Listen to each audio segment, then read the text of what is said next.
Real Virginia is proudly produced by the Virginia Farm Bureau Federation. Since 1926, Farm Bureau has been working to preserve Virginia farms and our rural heritage. Visit our website at vafarmbureau.org.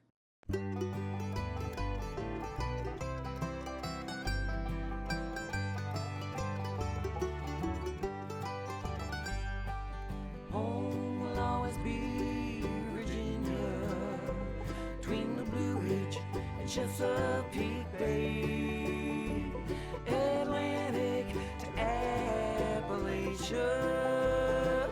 home in my heart always. Hello everyone and welcome to Real Virginia, a show about Virginia agriculture and the people who produce all of the wonderful products we enjoy. Farmers and food banks are working to take bites out of the problem of food waste in the Old Dominion. We welcome Chef Maxwell back to the heart of the home, and a descendant of Secretariat will soon be living at the Meadow in Caroline County. Welcome back, everyone. We're coming to you from a horse farm in Goochland County, and we're going to bring you a story about one of Secretariat's descendants a little later on in the show. But first, we want to talk about food waste. It is estimated that Americans waste somewhere between 30 to 40% of their food. This statistic has many concerned, including farmers, who believe the far-reaching impacts go greater than food security, conservation, and environment. On any given day in America, 1 in 7 citizens struggle to get enough to eat. Hunger exists in every community across the nation. One reason for that staggering statistic is that a large portion of the food supply never makes it to the table. Instead, it simply is tossed out. And that causes even more problems than missed opportunities to feed the less fortunate. Nearly a third of all the food that is produced in this country is wasted. It ends up in landfills, it produces methane, it creates greenhouse gas and climate change issues. It costs the average family around $1,600 of wasted food, wasted money. The U.S. Department of Agriculture and the Environmental Protection Agency have teamed up to address this problem. Together, they have created the U.S. Food Waste Challenge, asking both citizens and businesses to do their part. We can do better. That's why earlier this year, USDA and EPA announced a new goal to cut food waste in this country in half by 2030. Today, thousands of participants are taking part in the U.S. Food Waste Challenge, including grocery stores, restaurants, local governments, colleges, universities, and schools. Nearly 1 million Virginians don't know where their next meal will come from, according to Feeding America, a national food bank organization. Many people dealing with food insecurities in the Hampton Roads area come to the Virginia Peninsula Food Bank, where more than 127 million meals have been provided since the facility opened its doors in 1986. Food resourcing manager Andrew Council says diverting food waste to their kitchens could be a big step forward. Multiple restaurants, who at the end of the day, one of the things they pride themselves on is having fresh bread every day. So what do they do when bread is a day old? They have to discard it. We take that bread, we're able to distribute that back into the community, whereas it would have ended up in the landfill. One of the things that we're working on farmers is to get some of their B-grade product. Of course, the things that we see in the grocery stores, where there's perfectly straight carrots, perfectly round potatoes, fresh, beautiful looking produce. So a lot of time the B grades, it may be a potato that has a lump or a knot in it. Nothing's wrong with it structurally, nothing's wrong with the taste, with the product at all. You can go ahead and donate that product straight to the, straight to the food bank, and we're able to put that healthy, nutritious food back, into somebody's mouth and on their plate. While many Virginia farmers are already doing their part through donations and gleaning programs, there are far more consumers than farmers. The USDA has launched a campaign called Let's Talk Trash to encourage everyone to use more of their hard-earned food instead of throwing it out with the weekly garbage. Some tips from the campaign include making a shopping list based on meals that you'll eat at home. Look in your refrigerator and cupboards before heading out to the store to avoid overbuying items. Buying only what you need and can use. Buying in bulk only if it works, if you are able to use the food before it spoils. Plan a leftover meal one night each week, and shop the fridge first. Cook and eat what you already have before buying more. These simple tips could dramatically reduce a family's food waste every week. We're going to continue to use our social media to develop a new food storage application that will give people up-to-date information on how and best to store food and what constitutes safe or unsafe food. Council says everyone can help reduce food waste, even if it's just donating products you no longer want or need. I feel like the biggest thing that we need to do is continue to educate consumers, educate individuals. Oh, this has been in here for a while and things like that. Oh, the box is a little damaged. As long as the integrity of the product is fine, we're able to put that back into the community. And that's our biggest goal right now. It's really just managing in your own home, things like that. Just like little things people do with their water and things, we have to look at food the exact same way. For more information and tips on reducing your food waste, go to choosemyplate.gov/Let's Talk Trash. Virginia farmers have been donating to food banks and food pantries for decades, or allowing charity groups to come onto their fields and glean extra crops. Thousands of pounds of much-needed fresh produce have been collected over the years. Beginning in 2016, growers may be eligible for Virginia state income tax credit of up to $5,000 a year for donations to a nonprofit food bank. Food banks say donations of fresh produce are rare, even while these foods are very popular with their customers. The Virginia tax credit was supported by the Virginia Farm Bureau Federation and will make it easier to share fresh fruits and vegetables with those less fortunate. I'm Mark Viette. Coming up on In a Garden, I'm going to talk about how you can make lots of plants out of your very own garden. Stay with us. 90 years ago, the Virginia Farm Bureau made our local farmers a promise to protect and preserve a way of life they'd worked so hard to establish. Today, our insurance agents work to protect all Virginians, not just farmers. Anyone can be a Farm Bureau member, but the original promise remains. There's a local Farm Bureau in every county of the state. We want to keep Virginia, Virginia. Visit our websites at farmbureauadvantage.com and vafarmbureau.org. There are 30,000 roadway accidents each year involving cars and farm machinery. Farmers will be moving equipment for planting and harvest season. The slow-moving vehicle triangle in red and fluorescent orange colors and flashing lights allow for quick identification. When you see an SMV sign on farm equipment, slow down, prepare for sudden stops and slow turns. Patience will save lives. Just remember, we all need to share the road, we all need to be responsible, and we need to be guided by the law. Motor vehicle safety starts with you. It's officially springtime and it's time to get those plants out. Mark Viette shows us how to make new plants from old roots in the garden.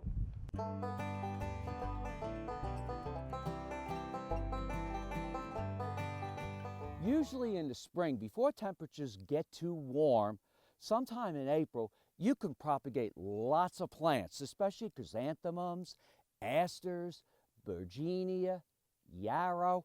These are plants that produce little tiny roots on the shoots during the month of March. Might even be earlier than that. You just go out in the garden, and in some cases, you can just pull by hand these little shoots like this. And if you look carefully, they've got brand new roots. These plants have a high degree or potential to grow fast with new roots, so you can transplant these little shoots in small containers, or sometimes you can put them right in the garden. It is important that you take bags with you and you label whatever plant this is. This is chrysanthemum single pink, so you know what plants you have. If need be, you can also use the shears and reach down with the shears and cut some of these shoots off, especially if the shoots are a little bit harder. What you don't want to do is, by pulling the shoots, break off the shoots without the roots. So you might need a razor, you might need a knife, you might need a shears.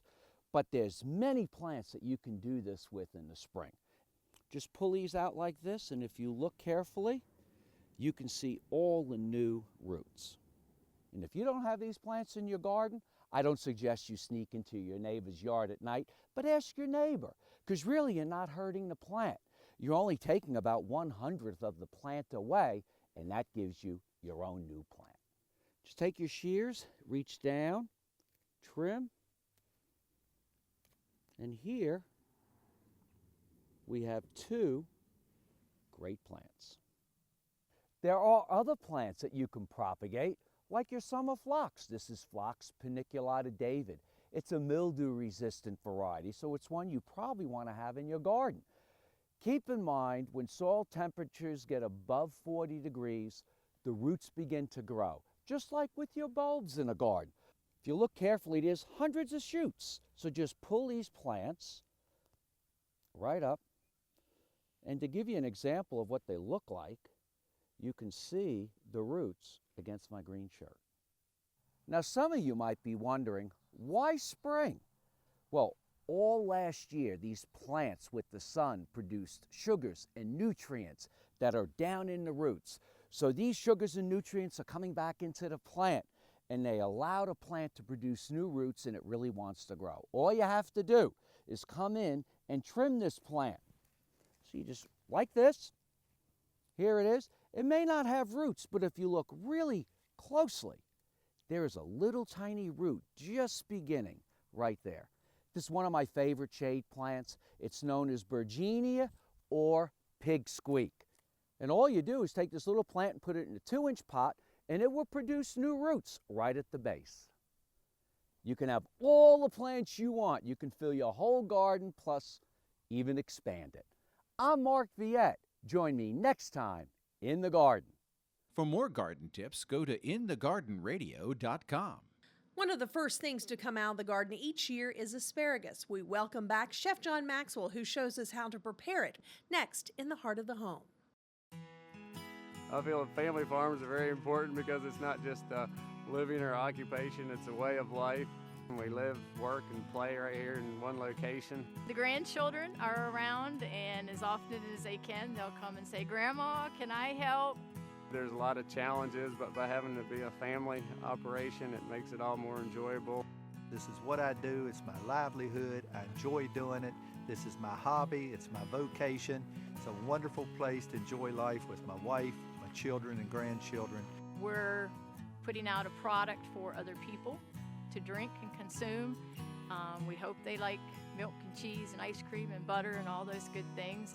What I've always done is what I enjoy doing. It's what I hope my family will continue to do in the future. I'm Gerald Heatwell. I'm Anita Heatwell. I'm Monty Heatwell.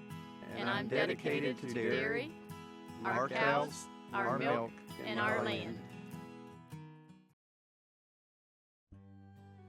Today you can buy fresh asparagus imported from all over the world, but nothing tops the taste of fresh local asparagus, and now's the time to search for it at a farmer's market or right from a nearby farm. It's delicious when prepared fresh, but also freezes well for later use. The asparagus season is short in Virginia, running from early April till June when the weather turns too hot. A good asparagus plant will produce fresh crowns for harvesting up to 15 years. It grows well in soils where winters are cool and the soil occasionally freezes at least a few inches deep. Growers look for a site with good drainage and full sun. We have got some kind of treat for you today. Chef Maxwell is back, and he's going to bring us a delicious recipe for fresh asparagus in the heart of the home. Hi, I'm Chef John Maxwell, and I'm here at the Meadow Hall at the Meadow Event Park in Doswell, Virginia. Beautiful place out here. We're getting ready to do some beautiful spring asparagus. But you can't just eat that by itself, so we're going to start with some polenta. Polenta, as you know, is usually a cornmeal kind of thing. It's a cake, a mush that gets set and then fried. Well, we're doing it a little different today. Italians didn't have corn until Christopher Columbus visited us, so they used other things to make their polenta, and we're going to use garbanzo bean flour. It's chickpea flour.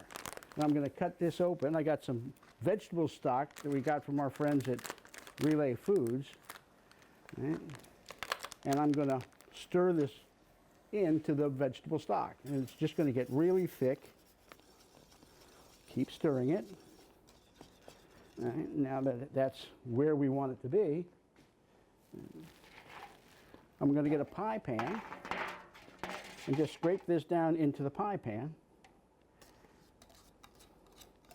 And now it has to set. I usually do this one day, right, and then use it the next. And we're going to get started on our sauce. We got a little bit of oil going into this pot. We're going to make a vegetarian brown sauce. So we're going to take these vegetables. I've got onions, carrots, parsnips, celery, and mushrooms. And we're just going to put these down in the pan.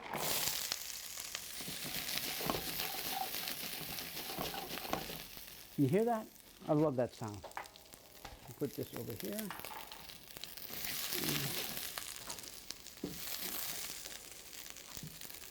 We just want these to kind of brown off a little bit, right, and soften. Okay. So while that's going down there, I'm going to get ready to do the asparagus. All right, for asparagus, I'm going to cut them, I'm going to cut about 3 inches off the back end of it, right? Because all I want is the nice top. These are nice and thin, so I don't have to peel them, right? It's just a very complicated recipe, like I said. So we're going to put them in a pie pan. We're going to sprinkle them with a little bit of olive oil. Sprinkle it with some salt and some pepper, right, and put it in the oven. This is just about there. Now, in order to get a good brown sauce, you need a couple of things. We need to get a little bit of brown on this. Right. And then we've got some other things to add to make it brown. So that's going to take us about another 3 or 4 minutes here, and rather than you watch your pots just cook, we're going to take a little break, and when this is ready to go, we'll be back. We're back here. This is almost done. If we get a good shot down in the pan, you can see there's some fond.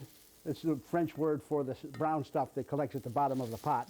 It's starting to grow down there, right? So we're ready for the next step. We're going to take some tomato paste, all right? And we're going to put the tomato paste in there, right, and stir that around good. Now the tomato paste is going to kind of caramelize. That's called pince in the classical kitchen. We're just going to let the oils separate out a little bit and let the carbohydrates in the tomatoes sweeten up. We've got carrots, celery, onions, parsnips, and some cremini mushrooms. I usually don't put mushrooms when I'm making a brown sauce. I can, there's no reason not to, but I always put it in if I'm making a vegetarian brown sauce, because the meat in a regular brown sauce gives an umami flavor. Umami is a flavor your mouth picks up when it eats meat or protein, and it can come from mushrooms as well, so it gives it that nice mouth-filling flavor sensation. All right, now this is starting to build, and you can see the fond on the bottom now, and we're going to lift that off with some red wine. All right. And you can see as soon as we turn that in, this sauce turns brown.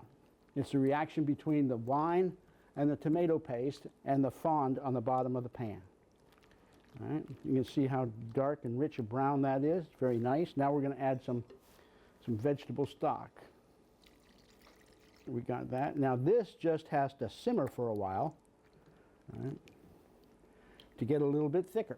Well, I pulled this polenta out of the oven. I had it in the broiler to crisp it up. Now, we made it, and then we let it set overnight, and then it set up really good, and then we crisped the top up. So we're going to take that and cut it, and you can see how thick and wonderful this is.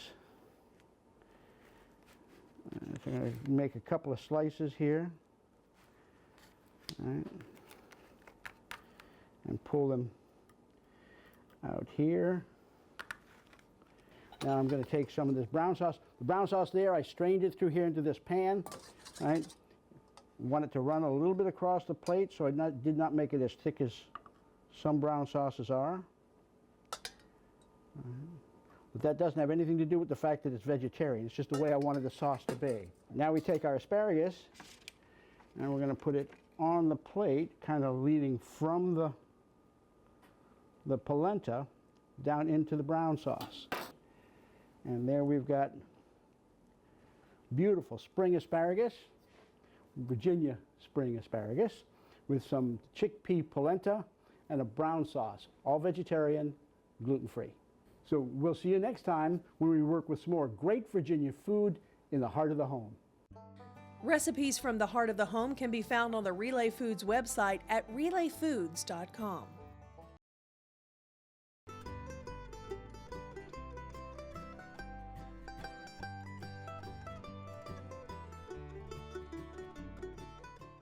is a special guest at the Virginia Horse Festival this month in Doswell at Meadow Event Park.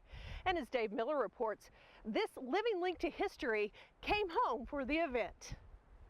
There will soon be a new resident in Caroline County. In addition to her own racing experience, she is the great-great-granddaughter of perhaps the most famous racehorse of all time, Secretariat. Groundshaker is about to make the historic Meadow Event Park her new home. The original farm is now on the National Register of Historic Places and the Virginia Landmarks Register. She is 5 years old, thoroughbred. She's a great-great-granddaughter of Secretariat, our legendary Triple Crown winner, who of course was born at Meadow Stable. And Groundshaker is the last horse bred and raced by Penny Chinnery, who owned and raced Secretariat in his Triple Crown glory. Penny Chinnery, gracious enough to let us have Groundshaker for our Secretariat tourism program. And Groundshaker did race a couple of times, but was not very successful at it despite her wonderful genes.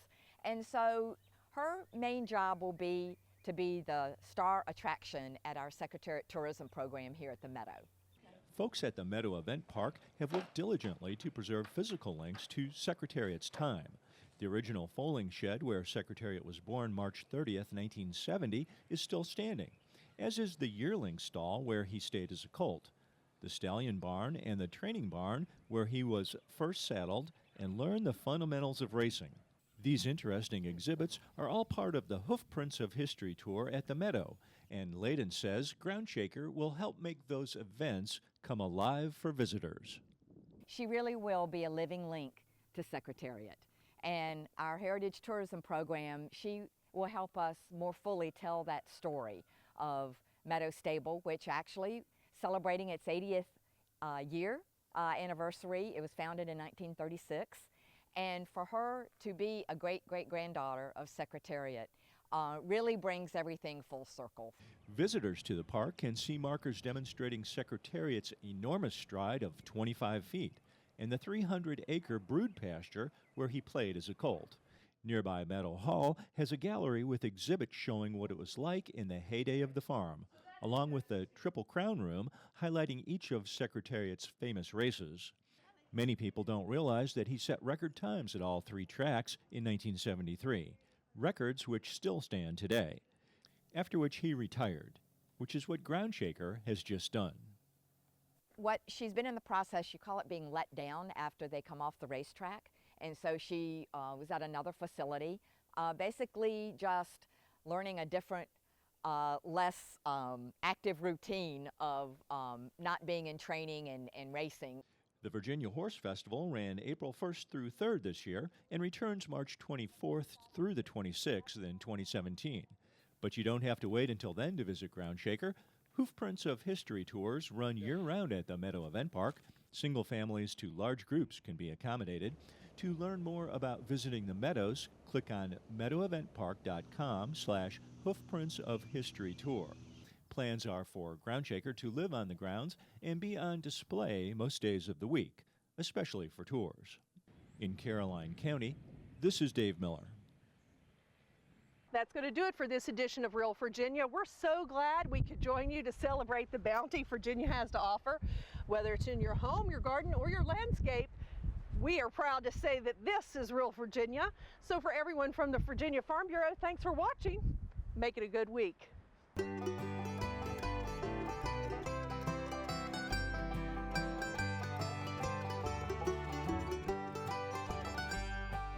Home will always be Virginia, between the Blue Ridge and Chesapeake Bay, Atlantic to Appalachia.